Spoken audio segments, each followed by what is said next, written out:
Terus bagaimana hubungan dengan anak saya yang sekolah di pesantren, Pak? Ini mau nanya. Yang ketiga adalah zakat hewan Terima kasih, ternak. Bapak. Assalamualaikum Dan yang keempat warahmatullahi adalah Bismillahirrahmanirrahim. Assalamualaikum warahmatullahi wabarakatuh. Alhamdulillahirabbil alamin wassalatu wassalamu ala Rasulillah wa ala alihi wa sahbihi wa man walah. Kaum muslimin, pemirsa Fatwa TV rahimani wa rahimakumullah. Kembali kita bersyukur kepada Allah Subhanahu wa taala yang pertemukan kita kembali di acara live interaktif Fatwa TV dengan tema Bekal Muslim, Fikih Jual Beli dan Muamalah Kontemporer lainnya bersama guru kita Al-Ustadz Dr. Muhammad Arifin Badri MA Hafizahullah Ta'ala. Kemudian salam dan salam mencurahkan kepada Nabi kita yang mulia, Rasul tercinta Nabi Muhammad Sallallahu Alaihi Wasallam, juga kepada keluarga beliau, para sahabat beliau, serta orang-orang istiqomah di atas sunnah beliau hingga akhir zaman. Allahumma salli ala Muhammad wa ala ali Muhammad. Para pemirsa Fatwa TV rahimani wa rahimakumullah, untuk mulai sesi pertama kita pada kesempatan ini sebagaimana biasa, mari kita sapa pembicara kita telah hadir bersama kita Al-Ustadz Dr. Muhammad Arifin Badri MA Hafizahullah Ta'ala yang merupakan wakil merangkap anggota Dewan Fatwa Perhimpunan Al-Irsyad. Assalamualaikum Ustadz. Waalaikumsalam warahmatullahi wabarakatuh. Kafalakum Ustadz. Ahlan wa marhaban. Gimana sehat antum ya? Baik, alhamdulillah Ustadz. Hayakumullah. Bagaimana perkuliahan kita Ustadz? Alhamdulillah sehat. Lancar Ustadz. Lancar semua. Dan kita minta nasihat Ustadz sebagai pembuka di Bismillah. kali ini Ustadz. Depan Baik. Ustadz. Barakallahu fiik. Barakallah. Assalamualaikum warahmatullahi wabarakatuh.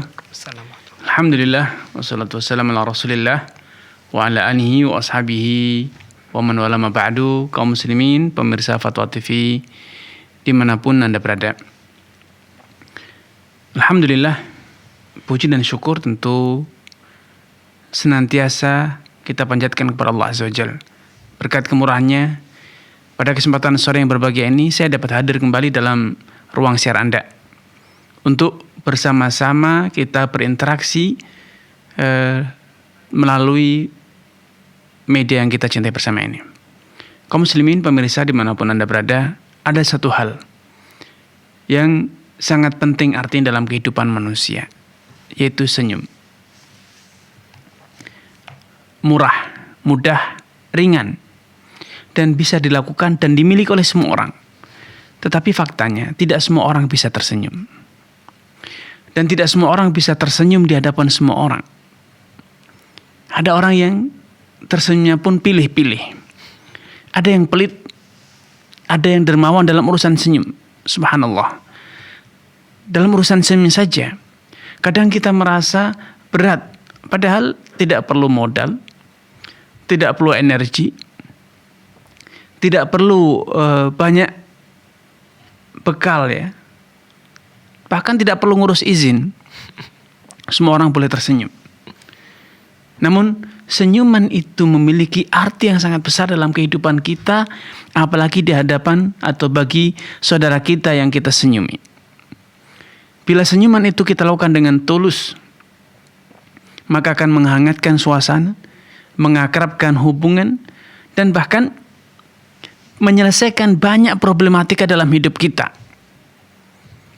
Ketika kita berhadapan dengan anak istri kita, ada masalah dalam rumah, ketika kita menyelesaikannya dengan senyuman, kita berbicara dengan mereka dengan tersenyum, menasihati mereka dengan raut wajah yang syarat dengan senyuman manis, keakraban, keharmonisan, maka betapa indahnya urusan kita, betapa damainya keluarga kita.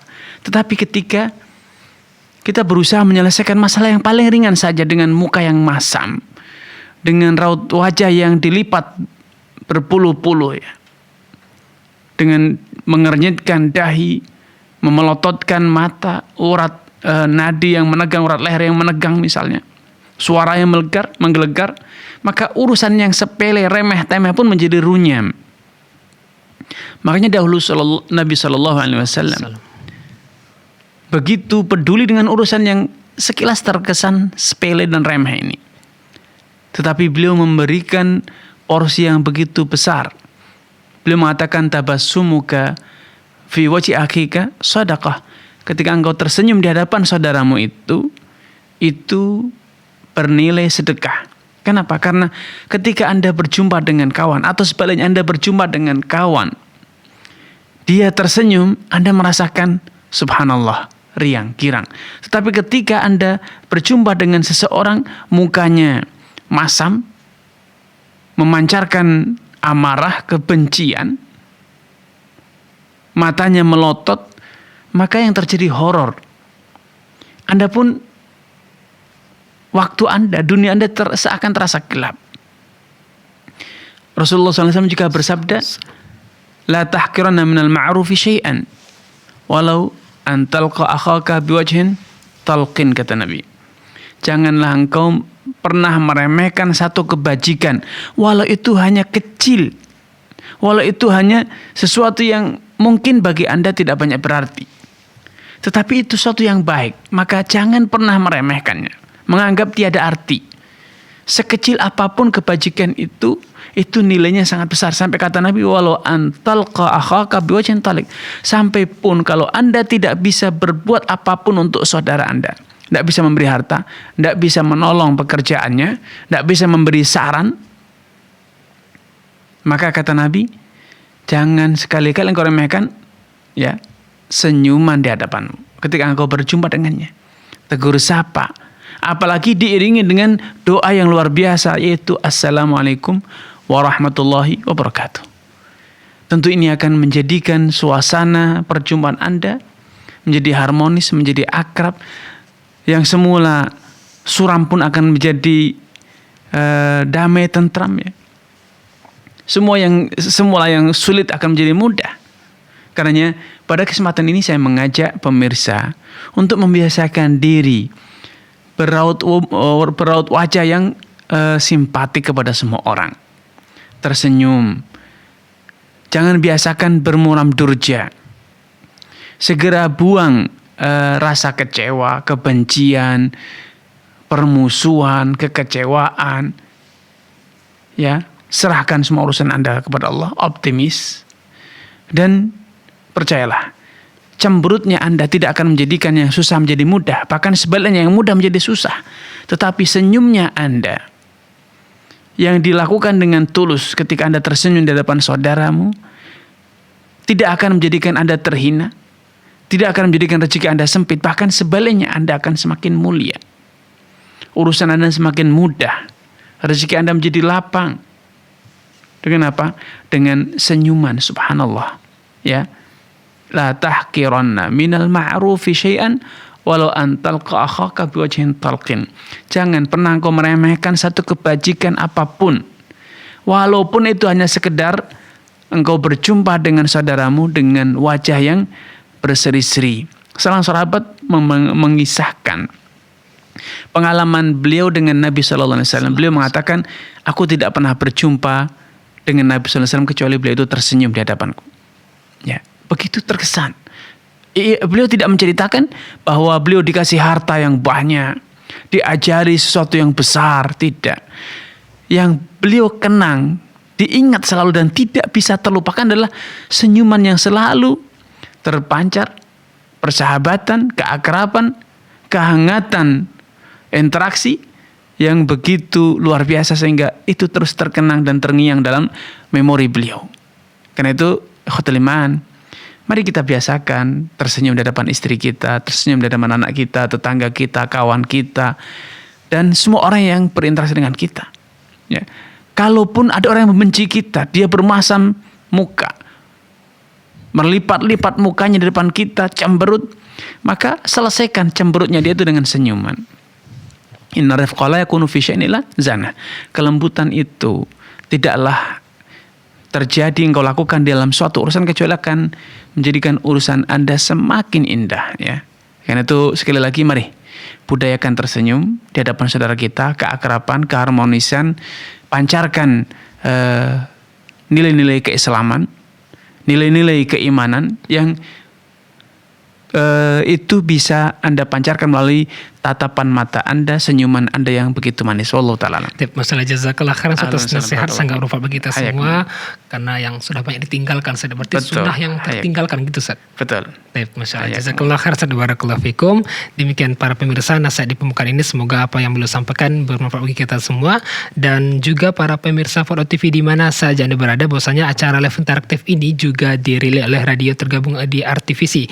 Di antara antaranya Radio Bimbas Yogyakarta, Radio Sahabat Tegal Jawa Tengah, kemudian Radio MDFM Probolinggo, Radio Amuba Pangkal Pinang, lantas Radio Sago FM Sumatera Barat, Radio Gema FM Bontang, Radio Albina AM Bekasi, Radio Tua FM Riau, Radio Madinah Caruban, Radio Dai Tengaran, dan Radio Mas FM Sragen. Jazakumullah khairan. Dan untuk berpartisipasi bisa menghubungi nomor 0331 544087, 0331 544087, dan sudah ada pertanyaan masuk, Ustaz. Kita coba bacakan. Yang pertama dari Bapak Sukirman, Ustaz, di Jawa Timur, Kota Malang. Ustaz, bagaimana cara menghitung berencana melunasi hutang riba yang sudah jatuh tempo, misal pinjam 10 juta, atau admin 500.000, angsuran 300.000, jasa 45.000, pembayaran angsuran kelima kemudian macet. Jadi rencana mau melunasi hutang tersebut tapi hanya membayar pokok pinjaman saja. Bagaimana cara penghitungannya, Ustaz? Baik. Barakallahu fiik wa thabakumullah kepada Bapak Sukirman ya, atas kebersamaannya. Semoga Allah Subhanahu wa taala menampakkan taufik hidayah kepada Anda, keluarga, dan juga seluruh pemirsa Fatwa TV dan penyimak radio dimanapun Anda berada. Cara berhitungnya sangat sederhana dan mudah. Berapapun yang telah Anda bayarkan, Anda setorkan, maka itu adalah cicilan Anda.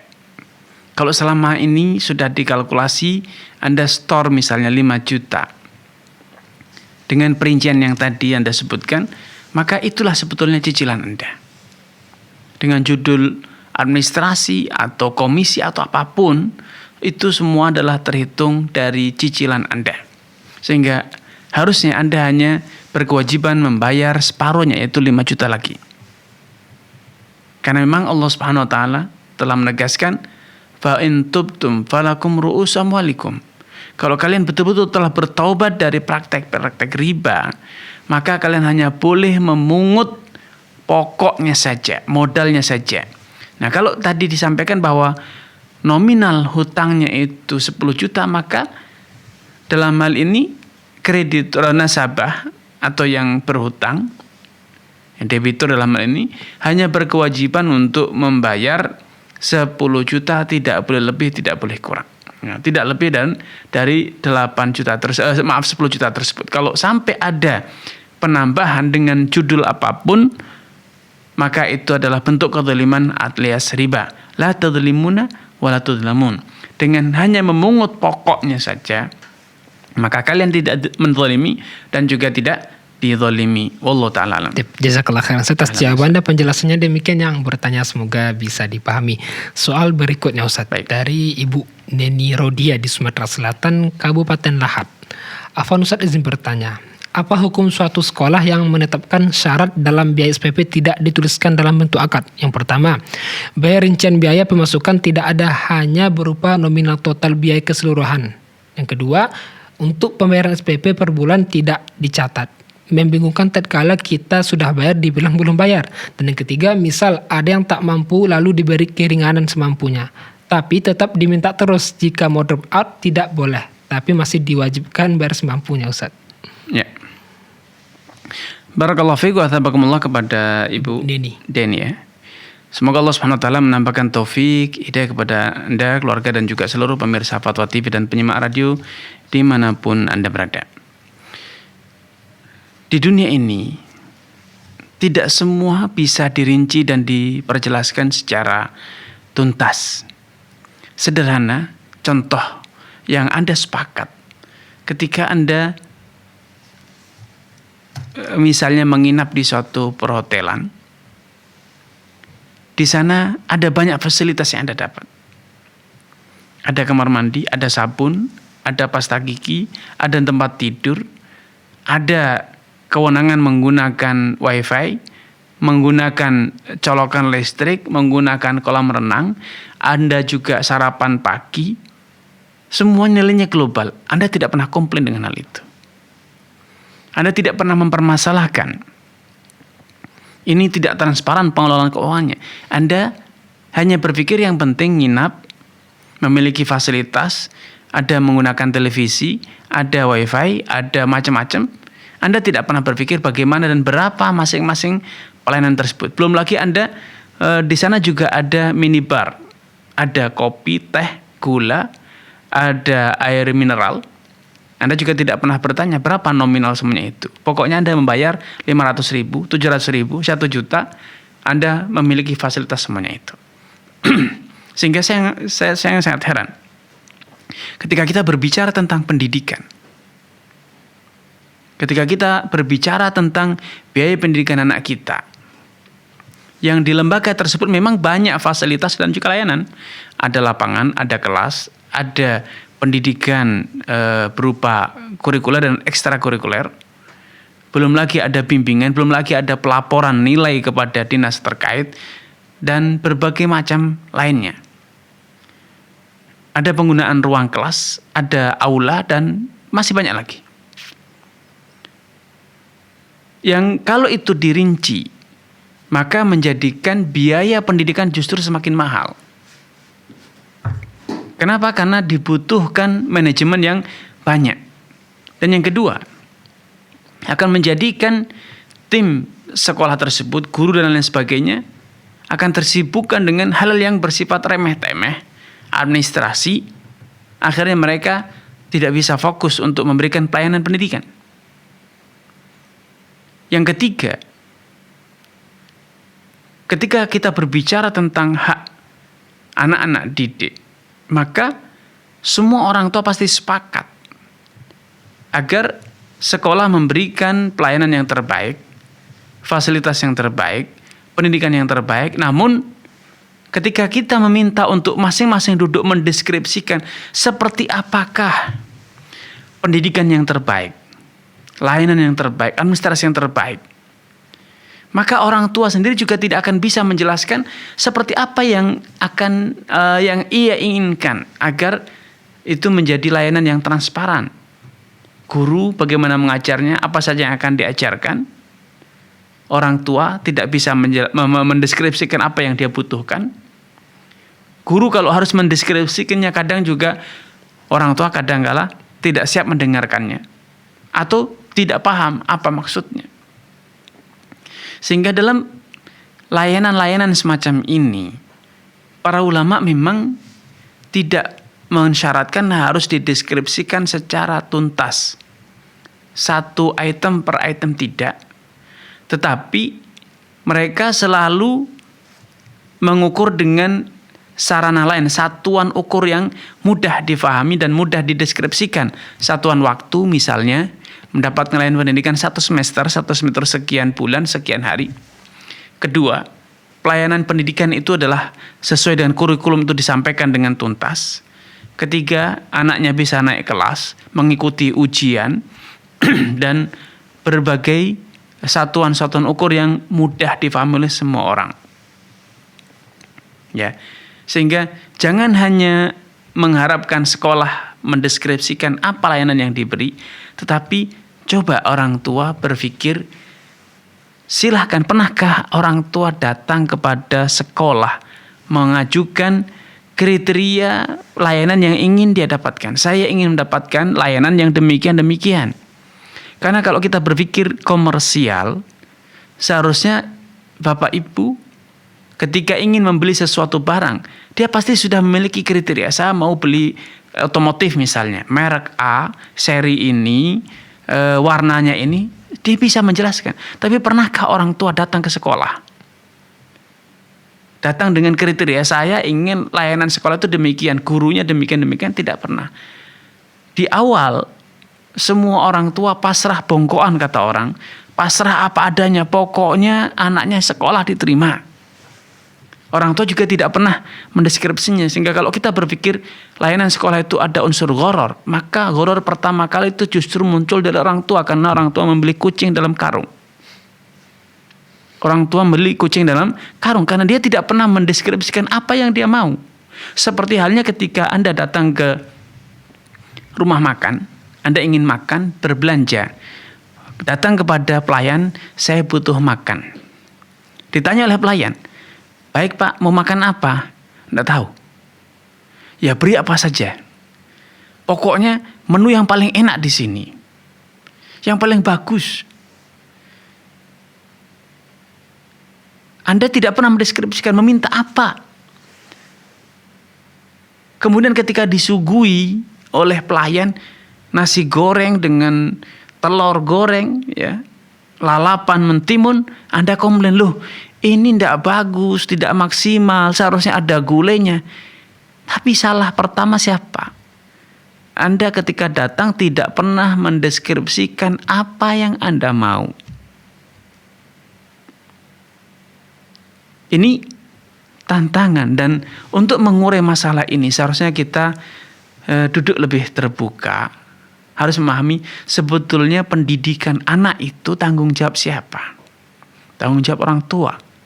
Ketika orang tua merasa repot, merasa tidak mampu, kemudian mendelegasikannya kepada lembaga pendidikan, seharusnya orang tua itu mampu mendeskripsikan apa harapan dia, apa yang ingin dia dapat dari lembaga tersebut. Jangan hanya menanti sekolahnya, apalagi menganggap sekolah itu adalah lembaga komersial. Tentu ini satu persepsi yang pincang, ya. Hanya mengharap sekolah secara sepihak menyampaikan semuanya secara transparan, tapi padahal orang tua tidak pernah menyampaikan apa harapannya, apa keinginannya secara transparan dan secara terperinci. Bagikan tadi yang saya contohkan, orang datang makan, ya pokoknya makanan yang bikin saya kenyang, enak, harganya murah, dan saya puas. Ini kriteria yang sangat cair, sangat global. Sehingga pelayan akan menafsirkan penjelasan itu sesuka dia atau semampu dia. Sebagaimana ketika Anda datang ke sekolah, pokoknya anak saya jadi anak yang pinter, anak saya diberi layanan pendidikan yang bagus, anak saya nanti lulus ujian, anak saya bisa melanjutkan ke jenjang pendidikan selanjutnya. Tapi bagaimana, apa, dan seperti apa, Anda tidak pernah menjelaskan secara terperinci. Seperti halnya tadi, pokoknya saya makan enak, kenyang, harganya murah, dan seterusnya. Tentu ini satu pola pikir yang perlu diluruskan. Allah Ta'ala. Jazakallah khair atas jawaban, nasihat serta solusinya. Demikian yang bertanya, semoga bisa dipahami, dan kami mengajak pemirsa untuk bertanya langsung bisa menghubungi nomor 0331 544087, 0331 544087. Baik, sudah penelpon yang termasuk, saat kita coba sapa. Assalamualaikum Fatwa TV. Waalaikumsalam warahmatullahi wabarakatuh, Ustaz. Ya, dengan Ibu siapa di mana? Hamba Allah dari Sumatera Utara, Ustaz. Silakan Ibu. Silakan Ibu. Nah, Assalamualaikum warahmatullahi wabarakatuh. Waalaikumsalam warahmatullahi wabarakatuh. Silakan Ibu. Barakallahu fiik, Ustaz. Fiik, barak. Ana mau bertanya tentang hukum jual beli ini, Ustaz, ya. Baik, silakan Ibu. Kita kan petani sayuran ya, Ustaz, ya. Baik. Kan di sini kan banyak yang biasa kalau di sini bilang agen sayur ya, Ustaz. Ya. Yang satu agennya itu tidak sesuai harga pasaran gitu, Ustaz. Dan satunya sesuai dengan harga pasaran gitu kan, Ustaz. Tetapi kita menjualnya sama yang tidak sesuai harga pasaran gitu, Ustaz. Tidak sesuai itu artinya lebih mahal atau lebih murah? Lebih murah, Ustaz. Baik. Sekitarnya cabai harga 20.000 sama dia hanya 18 dan di bawah gitu loh, Ustaz, di bawah 20 Ustaz. Bagaimana harusnya kita gitu, Ustaz? Mengambil yang harga pasaran ataukah yang tidak sesuai pasaran gitu kan, Ustaz? Baik. Kan kita petani kan rugi di ya kan, Ustaz? Baik. Sudah cukup Ibu? Tolong penjelasannya ya, Ustaz. Ya, baik Ibu. Ditunggu jawabannya Ibu. Barakallahu fiik. Waalaikumsalam warahmatullahi wabarakatuh. Baik, barakallahu fiik wa athabakumullah kepada penanya dari Sumatera Utara ya. Semoga Allah SWT menambahkan taufik hidayah kepada Anda, keluarga, dan juga seluruh pemirsa Fatwa TV dan penyimak radio dimanapun Anda berada. Jual beli itu dasarnya suka sama suka. Kalau penjual rela untuk barangnya dibeli dengan harga murah, sesuai dengan harga pasar atau tidak sesuai, maka tidak ada yang melarang. Karena itu dilakukan secara sukarela, suka sama suka. Namun ketika Anda ditipu, dimanipulasi, maka transaksi ini menjadi haram karena ada unsur penipuan. Tapi kalau Anda rela, Anda suka dengan harga itu, ya silahkan, tidak ada yang melarang. Sehingga sebetulnya harga pasaran itu hanya berlaku ketika terjadi sengketa. Tetapi ketika akad itu dilakukan secara sukarela, transparan, saya hanya mau membeli dengan harga 15.000. Kalau Ibu mau ya silahkan, kalau tidak ya silahkan dijual kepada orang lain, dan ternyata Ibu tetap menjual kepada dia, maka itu adalah resiko Ibu sendiri. Allah Ta'ala. Jazakallah khairan atas penjelasannya. Demikian Ibu bertanya, semoga bisa dipahami. Berikutnya sudah terhubung penelpon. Kita coba sapa. Assalamualaikum Fatwa TV. Waalaikumsalam warahmatullahi wabarakatuh. Ya, dengan Ibu siapa di mana? dengan Ibu Gusti di Jakarta. Silakan Ibu. Baik Ibu, silakan. Assalamualaikum warahmatullahi wabarakatuh, Ustaz. Waalaikumsalam warahmatullahi wabarakatuh. Silakan Ibu. Barakallahu fiik. Fiik, barakallah. Gini, afwan Ustaz, Ya. Anda mau menanyakan tentang masalah BPJS. Ya, Jadi sebelumnya ini, sebelum mendapatkan BPJS, Ana mendapatkan kartu KIS dari pemerintah. ya.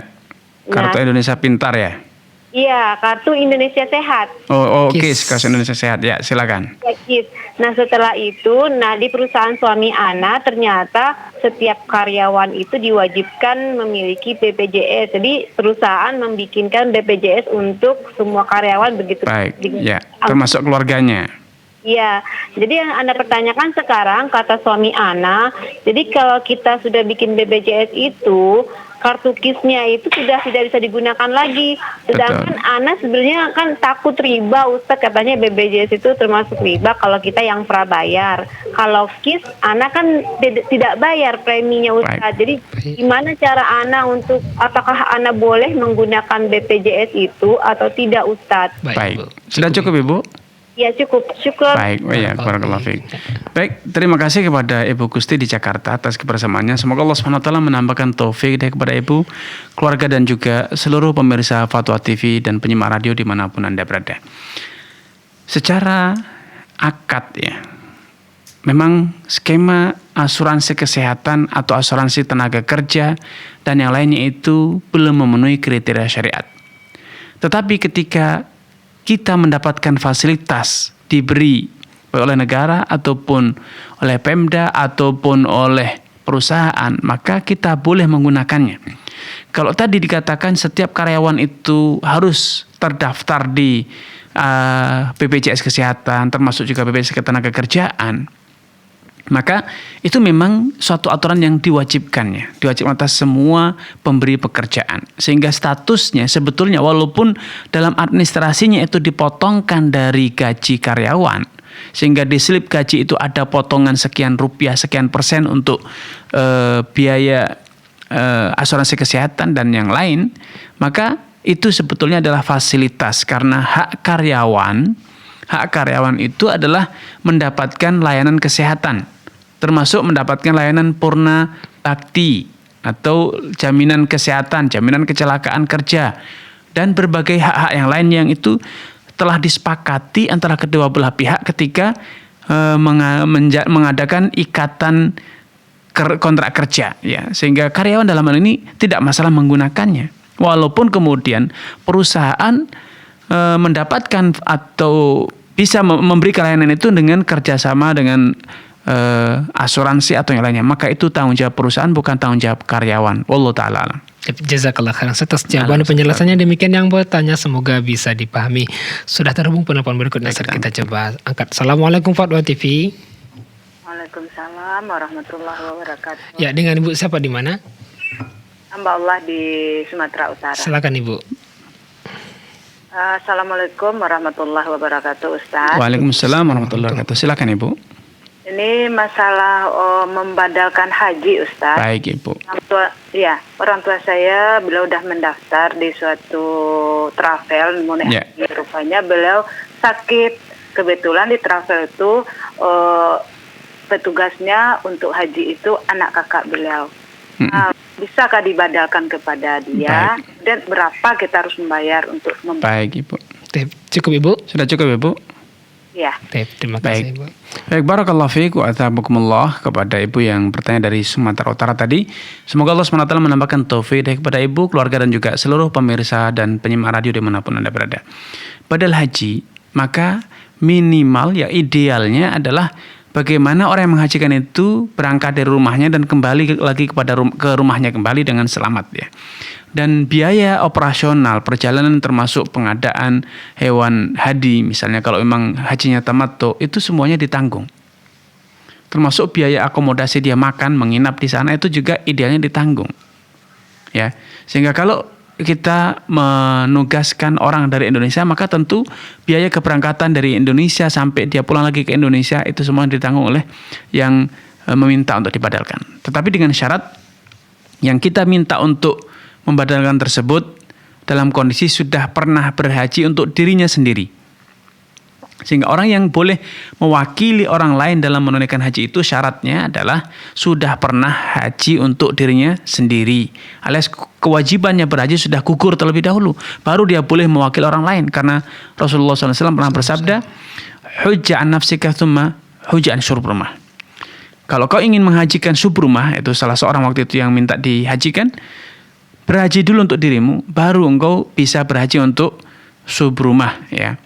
Ini hadis ini kemudian menjadi dasar para ulama bersyarat bahwa yang boleh menghajikan orang lain adalah orang yang sudah pernah berhaji. Kemudian selanjutnya, apakah yang berhaji atau menghajikan itu boleh mendapatkan upah? Ya, maka perlu diingat ini bukan pekerjaan, ini bukan job, ya, bukan jasa. Ini adalah tolong menolong. Ya, idealnya tidak ada upah di sini. Karena ibadah itu suatu amalan yang seharusnya kita menunaikannya dengan ikhlas. Lah kalau yang menghajikan itu orientasinya upah, maka apa artinya? Berarti dia tidak tulus ketika menjalankan ibadah tersebut, tetapi dia menjalankan dalam rangka mendapatkan upah. Semakin besar upahnya semakin tulus dia. Ini tentu tidak tepat, ya. Karena carilah orang yang membadalkan dengan ikhlas. Idealnya yang paling baik adalah dari keluarga atau sahabat sendiri yang memang betul-betul ingin menolong saudaranya yang bermasalah, tidak mampu menunaikan ibadah haji secara sendiri atau secara langsung. Wallahu taala alam. Adapun kalau diterima upahnya boleh saat diterima. Kalau diberi secara sukarela maka tidak masalah, tetapi bukan menjadi syarat, ya. Bukan karena syarat diterimanya ibadah itu harus ikhlas. betul. Kemudian yang membadalkannya ini mendapatkan pahala juga nggak, Ustaz? Ya, ini dia mendapatkan niat menolong, membantu saudaranya, dia mendapatkan pahala itu. Jazakallah khairan, Ustaz, atas sehat dan jawabannya. Demikian Ibu yang bertanya, semoga bisa dipahami. Berikutnya setelah penelpon yang terhubung, Ustaz, kita coba sapa. Ya. Assalamualaikum Fatwa TV. Ya, silakan. Assalamualaikum Fatwa TV. Waalaikumsalam warahmatullahi wabarakatuh. Dengan Bapak siapa di mana? Hamba Allah dari Aceh. Silakan, Ya, Bapak. silakan Bapak. Sumatera aja nih, Ustaz. Masya Allah, hari ini Sumatera terus kita, ya. Silakan Bapak. Waalaikumsalam. Waalaikumsalam warahmatullahi wabarakatuh. Silakan Bapak pertanyaannya. Mau tanya tentang zakat harta, Ustaz. Silakan Bapak. Untuk zakat harta itu nisabnya sampai berapa dan penerimanya tuh siapa, Ustaz? Ini harta apa, Pak? Dalam bentuk uang, emas? Itu ya uang misalnya, Ustaz. Baik, Bapak. Sudah cukup, Bapak? Cukup, Pak. Baik, barakallahu fiik. Wa athabakumullah kepada Bapak di Aceh atas kebersamaannya. Semoga Allah SWT menambahkan taufik daya kepada Anda, keluarga, dan juga seluruh pemirsa dan penyimak radio dimanapun Anda berada. Zakat uang. Karena uang itu, uang kertas saat ini di zaman Nabi tidak ada. Tetapi menurut para ahli fikih, uang itu dianalogikan, disamakan dengan dinar dan dirham. Sehingga nisabnya itu mengikuti nisab dinar ataupun dirham. Nah, karena nilai dinar dan dirham itu berbeda, ya. Emas itu nisabnya adalah 85 gram emas, perak itu nisabnya adalah 595 gram perak. Maka nisab uang kertas itu mengikuti salah satunya. Manapun yang nilainya terkecil, maka itulah nisab kita. Jadi kalau saat ini praktek di masyarakat atau faktanya nilai perak itu lebih murah, sehingga kita mengikuti nisabnya perak 595 gram perak. Nilainya fluktuatif, berubah-ubah. Bapak bisa tanya ke pedagang emas, toko emas, berapakah nilai perak murni, ya, nilai perak murni berapakah per gramnya. Kemudian kalikan 595 gram, maka itulah nisabnya. Dan perlu difahami bahwa yang namanya nisab itu adalah bila dana kita atau emas kita atau perak kita tidak pernah susut dari batas minimal nisab selama 1 tahun, selama 1 haul. Kalau misalnya saya contohkan tadi dalam perak itu 595 gram perak. Maka kita selama 1 tahun penuh memiliki perak seberat 595 gram. tidak pernah susut dari hitungan tersebut. Kalau sempat susut, maka berarti hitungan haulnya terputus dan memulai lagi sejak terpenuhi menjadi 595 gram perak dan berjalan selama 1 tahun. Nah, kalau dikonversi dalam bentuk rupiah, maka Bapak bisa tanya kepada toko emas berapakah nilai perak 1 gram perak di hari ini. Kemudian kalikan 595 gram, ya 595 gram, maka itulah nisab yang harus kita menjadi acuan ya. Poin yang perlu ditekankan di sini bahwa nisab itu hanya perlu diperhatikan oleh OKB, orang kaya baru. Adapun orang kaya lama yang hartanya sudah miliaran rupiah, minimal ratusan juta rupiah, tidak pernah susut dari itu, maka tidak perlu menurunkan nisab. Karena sudah dipastikan hartanya melampaui batas nisab. Berapapun nominal uang yang kita miliki, kalikan 2,5%, maka itu zakatnya. Anda tidak perlu ragu apakah Anda sudah berkewajiban zakat atau belum. Karena Anda sudah pasti berkewajiban zakat. Kapan? Bila Anda adalah OKL, orang kaya lama. Tapi kalau Anda baru menjejakkan kaki di level orang kaya, baru saja Anda bisa menabung 1 nisab, kadang susut, kadang naik, maka itu Anda perlu tahu batasan minimal nisab ya. Wallahu ta'ala. Masalah ternyata ada OKB OKL saja. Iya betul. Jazakallah khairan Ustaz. Dadakan ada juga Ustaz. Ada dadaan ya. Jazakumullah Kalau khairan, dadaan itu jangan-jangan sehari habis itu miskin lagi. Mencuri berarti Ustaz. Jazakallah khairan Ustaz atas jawaban penjelasannya. Demikian yang bertanya, semoga bisa dipahami. Sekarang sudah menunggu penelpon berikutnya Ustaz. Kita coba angkat. Assalamualaikum Pak Dua TV. Waalaikumsalam warahmatullahi wabarakatuh. Kenal Ustaz suara ini Ustaz? Familiar Ibu sekali. Resmini. Monggo Ibu Resmini di Pacitan. Iya, alhamdulillah. Assalamualaikum warahmatullahi wabarakatuh. Waalaikumsalam warahmatullahi wabarakatuh. Silakan Ibu. Ini gelar tema. Kami ingin curhat sedikit Ustaz. Nggih, silakan. Iya, saya beberapa waktu yang lalu mendapat cobaan yang bertubi-tubi. Nggih. Yang saya maksud begini, sewaktu-waktu kalau Allah memberi itu, ya seperti itu, tiba-tiba saja. Selain itu, kalau saya itu dicabut nyawa saya sewaktu-waktu juga seperti itu. Maka kami bermaksud, saya mulai tayangan percobaan di Fatwa TV sampai sekarang. Kadang-kadang suka ngeyel kalau tanya. Maka yang kami maksud, apabila ada khilaf dan salah kekeliruan saya pada Ustadz, kami mohon maaf yang sebesar-besarnya. Sama-sama Ibu. Mungkin kami juga dalam menjawab pertanyaan Ibu ada satu yang kurang berkenan Ibu. Ya. Tapi mungkin di sore ini ada sesuatu pertanyaan yang mau disampaikan Ibu? Kalau saat ini belum, Ustaz, pikiran saya masih kemana-mana. Baik, barakallahu fiik. Semoga Allah mudahkan urusan Ibu sekeluarga. Ya, diberikan keteguhan sehingga istiqomah hingga akhir hayat Ibu ya. Amin. Barakallahu fiik. Terima kasih. Assalamualaikum. Waalaikumsalam warahmatullahi wabarakatuh. Waalaikumsalam warahmatullahi wabarakatuh. Masya Allah. Ini pemirsa setia kita nih ya. selalu masuk. Hampir ketemu setiap live interaktif kita beliau ada. Masya Allah. Barakallah. Ibu Resmini Pacitan, semoga dimudahkan semua urusannya, diberikan ketabahan kesabaran. Tapi Ustaz, kita bacakan soal berikutnya. Baik. Ini dari Ibu Nur Dewi Yuliani di Jawa Timur Ustaz. Ya. Ustaz, bagaimana sikap seorang anak bila diberi makanan haram dari orang tuanya Ustaz? Bila anak sudah mengingatkan orang tua dan anak itu paham kalau makan itu hasil haram, tapi anak bingung bila makan mau makan apa? Karena masih tanggung orang tua. Bagaimana itu Ustaz? Baik. Ibu Nur ya. Ibu Nur. Barakallahu fiik wa tabakumullah kepada saudari Nur atas kebersamaannya. Semoga Allah Subhanahu wa taala menambahkan taufik daripada saudari Nur, keluarga dan juga seluruh pemirsa dan penyimak radio dimanapun Anda berada. Para ulama menjelaskan bahwa harta haram itu ada 2 model. Haram karena fisiknya seperti babi, bangkai, darah, anjing dan sejenisnya. Maka ini haram atas semua orang. Namun ada harta haram karena cara mendapatkannya. Seperti hasil pekerjaan sebagai seorang karyawan di lembaga ribawi atau yang sejenis. Maka keharamannya ini hanya berlaku atas yang mendapatkannya. Adapun orang lain yang diberi sebagai hadiah, diberi nafkah, diberi oleh-oleh atau mendapatkan uang itu dari jual beli. Ya, dia pedagang, ada karyawan bank datang berbelanja. Maka pedagang itu halal untuk menerima pembayaran. Walaupun dia tahu bahwa customernya ini, pelanggannya ini mendapatkan uang dari pekerjaan di lembaga ribawi, maka itu tanggung jawab dia.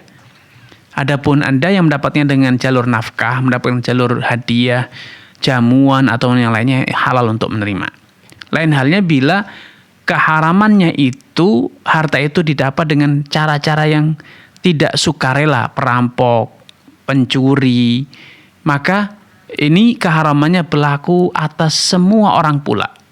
Kenapa? Karena harta itu didapat dengan cara-cara yang tidak didasari dengan sukarela. Ya, sehingga Anda tidak boleh menjadi penadah. Ketika Anda diberi, maka Anda harus mengembalikan barang itu kepada pemiliknya. Kalau Anda tidak tahu di mana pemiliknya, Anda tidak bisa mengembalikan, maka Anda tidak boleh menerimanya.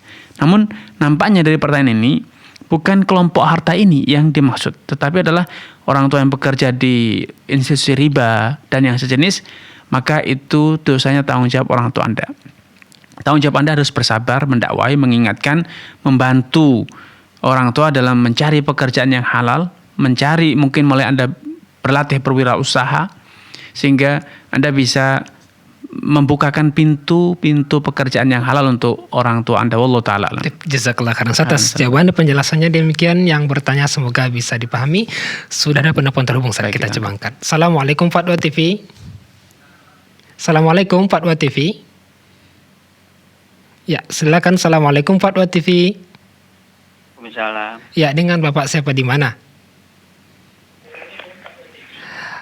Bapak, mohon maaf volume televisi dikecilkan dahulu, Bapak. Waalaikumsalam. Ya, silakan Bapak. Waalaikumsalam warahmatullahi wabarakatuh. Ya, apa fokus dengan suara telepon saja, Bapak. Volume televisinya dikecilkan terlebih dahulu.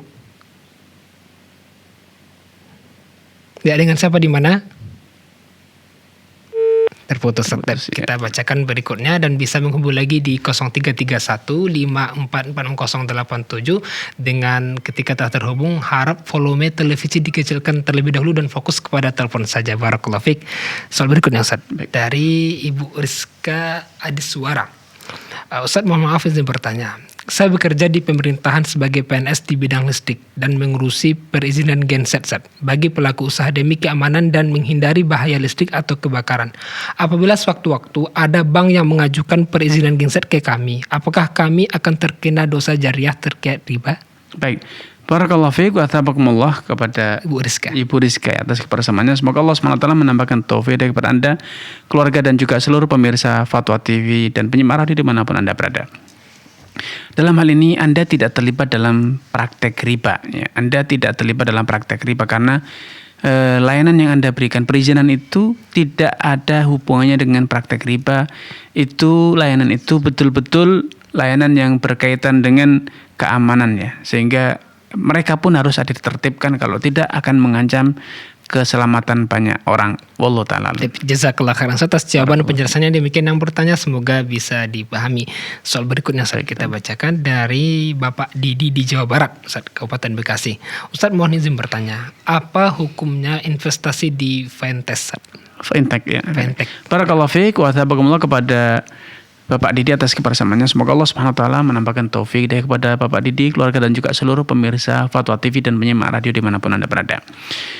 Fintech yang selama ini saya ketahui, fintech itu hanya bergerak di bidang pembiayaan, ya, belum sampai pada pengadaan barang. Ya, fintech belum ada regulasinya untuk fintech itu kemudian memiliki barang kemudian menjualnya atau mengadakan barang, memproduksi barang kemudian menjualnya kepada customer. Yang ada fintech tersebut adalah pembiayaan semata. Sampai pun fintech yang konon mulai fintech syar'i ya, tapi tetap saja ternyata objek pekerjaannya itu masih sebatas pembelian nota ya. Kalau sudah keluar tagihan, keluar invoice tagihan, baru datang ke fintech, kemudian baru ada pembiayaan. Sehingga ini yang terjadi adalah utang piutang yang kemudian ada bunga dan itu riba. Sehingga skema kerja yang ada di fintech saat ini belum bisa sejalan dengan ketentuan syariat. Allah Ta'ala alam. Jazakallah khairan atas jawaban dan penjelasannya. Demikian yang bertanya, semoga bisa dipahami. Soal berikutnya saat kita bacakan dari hamba Allah di Riau, Kabupaten Bengkalis. Ustadz, kira-kira 7 tahun yang lalu sebelum ana hijrah ke Manhaj Salaf, ada seorang ibu yang butuh uang sebesar 5 juta dengan jaminan sebidang tanah atau kebun.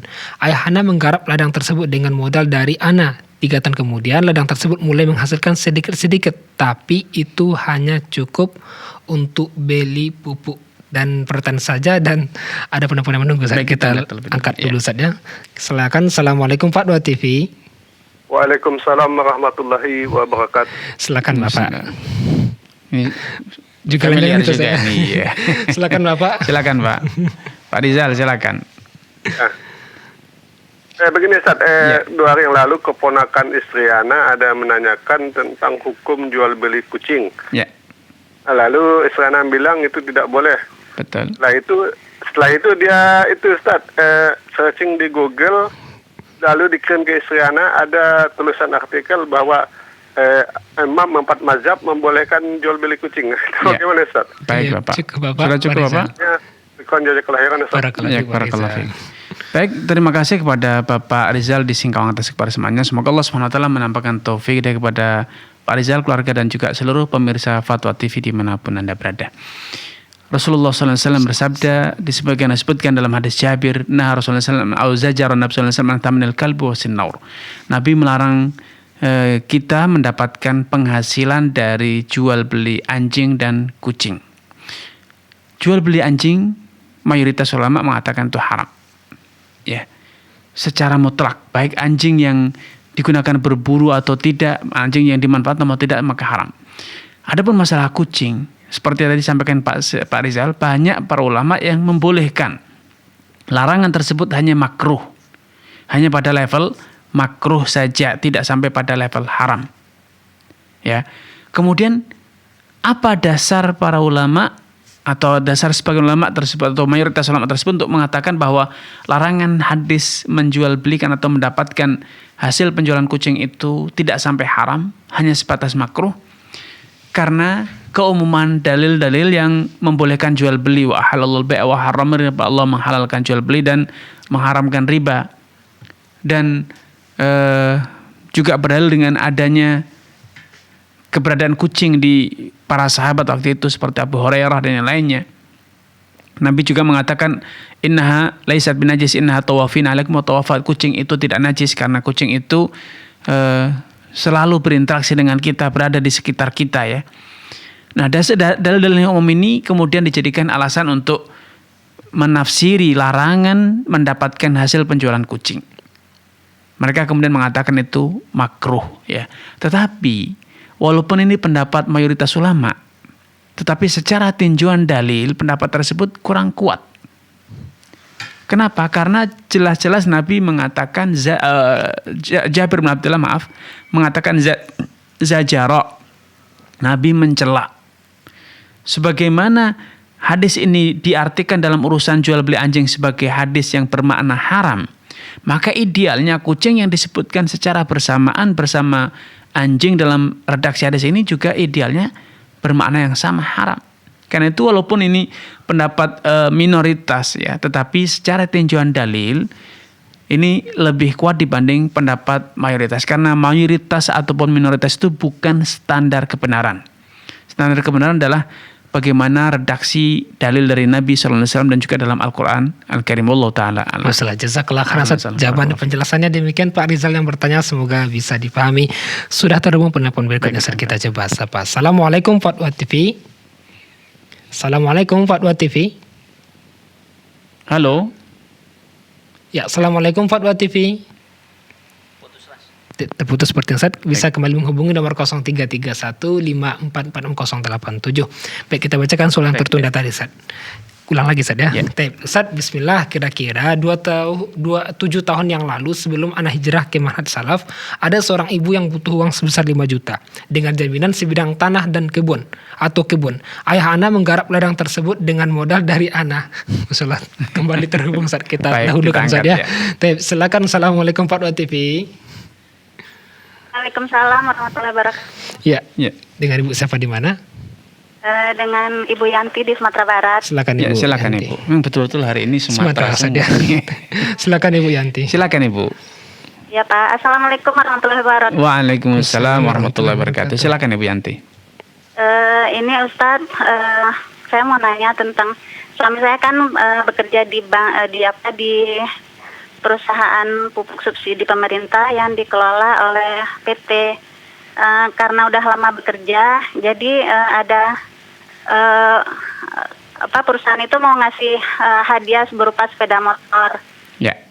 Terus tapi dengan cara menyicil, Ustadz. Apakah itu boleh, Ustadz? Masalahnya takutnya itu riba gitu. Iya. Cukup Ibu.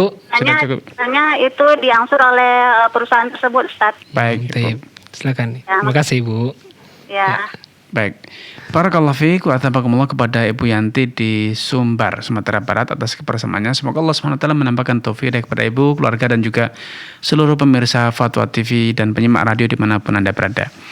Hadiah, pemberian, bonus yang diberikan oleh perusahaan kepada karyawan itu adalah halal.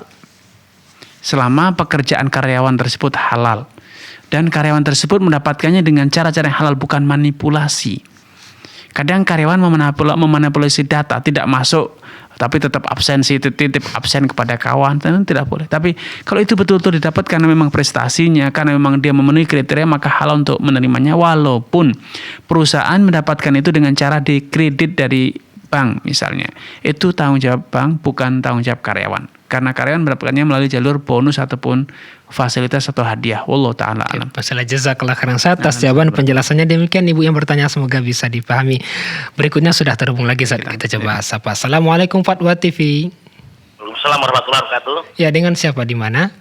Iswanto Pak dari Jakarta. Silakan Pak. Masalah zakat, aneh punya usaha laundry. Ya. Laundry kiloan. Ya. Terus aneh punya laundry kiloan 6. Ya. Ada steam 1. Ya. Terus aneh punya ruko itu 2 pintu, ada sewain gitu kan. Mungkin aneh pakai sendiri buat usaha refleksi. Ya. Yang ditanyakan Bapak? Yang ditanyakan, saya punya uang, terus cara ngitungnya zakat malnya gimana ya? Baik. Cukup Bapak? Sudah cukup Pak Siswanto? Ya cukup. Terima kasih. Baik. Barakallahu fiik wa atabakumullah kepada Pak Siswanto di Jakarta atas kebersamaannya. Semoga Allah SWT menambahkan taufik kepada Pak Siswanto, keluarga dan juga seluruh pemirsa dan penyimak radio dimanapun Anda berada. Para ulama telah menjelaskan bahwa gedung usaha, baik itu untuk perhotelan atau dikontrakkan atau ruko disewakan ya. Demikian pula usaha-usaha yang bergerak di bidang jasa, transportasi, laundry dan yang sejenis, maka yang dizakati itu hasilnya.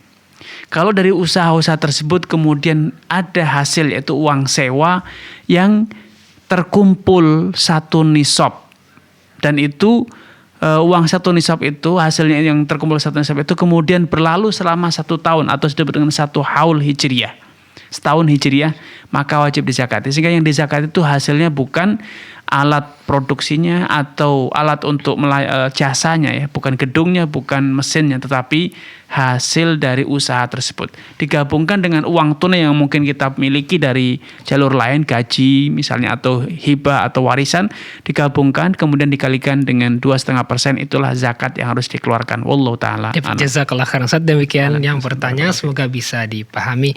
Baik, berikutnya sudah terhubung lagi saat kita coba sapa. Assalamualaikum Fatwa TV. Waalaikumsalam warahmatullahi wabarakatuh. Dengan saudara ini saya kenal Ustaz. Bismillah lagi Ustaz ya. Silakan. Silakan Ibu Ida di Palembang. Assalamualaikum Pak Ustaz. Waalaikumsalam warahmatullahi wabarakatuh. Silakan Ibu. Ya begini Pak Ustaz. Baik. Keponakan saya itu kan dia itu berjualan Pak Ustaz. Ya. Itu minuman keras Pak Ustaz. Ya. Dia memberi uang kepada saya. Apa saya menerimanya apa tidak ya Pak Ustaz? Baik Ibu. Cukup Ibu.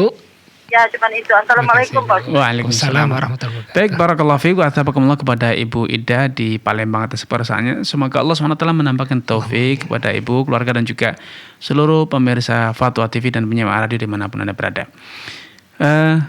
hasil penjualan, dalam hal ini dalam bentuk uang, itu keharamannya adalah karena cara mendapatkannya.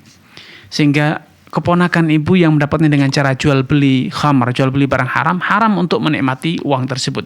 Tetapi ibu fakir miskin yang diberi oleh dia, tetangga yang diberi oleh dia, maka mereka halal menerimanya. Seperti ditanyakan oleh Abdul bin Mas'ud, ya. Seseorang datang kepada Abdul bin Mas'ud yang mengatakan, aku punya tetangga, dia adalah seorang rentenir. Dia mengundangku untuk makan jamuan makan, ya. Maka Abdullah bin Mas'ud berkata, lakal mahna wa alail ithim. Datangi jamuan tersebut, engkau merasakan enak makanannya, dan dosanya dia yang nanggung. Kenapa? Keharaman uang ini hanya berlaku pada orang yang mendapatkannya, sedangkan Anda mendapatkannya atau ibu mendapatkannya dari jalur hadiah dan hibah. Tetapi sebagai keluarga, apalagi sebagai bibi, punya kewajiban untuk menasihati, menegur dan mengingkari kemungkaran.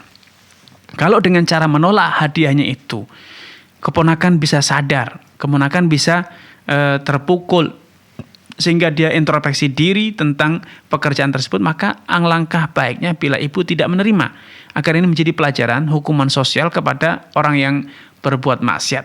Tetapi kalau diterima, itu akan menjadi alasan bagi dia, wong bibi saja yang sudah ngaji, sudah belajar agama masih nerima hadiah dari saya, akhirnya itu menjadi legitimasi. Tapi kalau ternyata menolak juga tidak membawa manfaat, dia tetap saja berjualan beras, maka tidak masalah untuk tetap menerima. Wallahu ta'ala alam. Jazakallah khairan Ustaz atas jam penjelasannya. Demikian yang bertanya, semoga bisa dipahami.